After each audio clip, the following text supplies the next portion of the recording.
সগৌরবে পালিত হলো বিশ্ব যোগা দিবস। কলকাতার রেড রোডে প্রধানমন্ত্রী বিশ্ব যোগা দিবস অনুষ্ঠানে অংশগ্রহণ করেন। তার সঙ্গে আমরাও দেখতে পেয়েছি রাজ্যের বিভিন্ন প্রান্তে সরকারি দপ্তরগুলোতেও একইভাবে যোগা দিবস পালন করা হলো।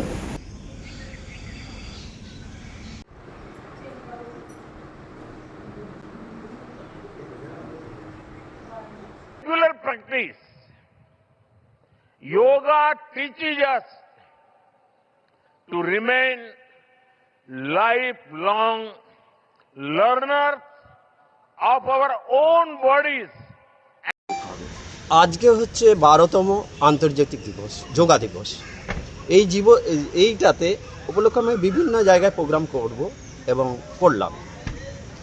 তো এটাতে কি হয় দেখুন, যোগই হচ্ছে একমাত্র জিনিস যেটা মানুষকে রোগমুক্ত করে, ব্যসন মুক্ত করে, মানে নেশা মুক্ত করে, আর টেনশন মুক্ত করে। অন্যান্য ওষুধের দ্বারা সেটা কিন্তু আপনি পারবেন না।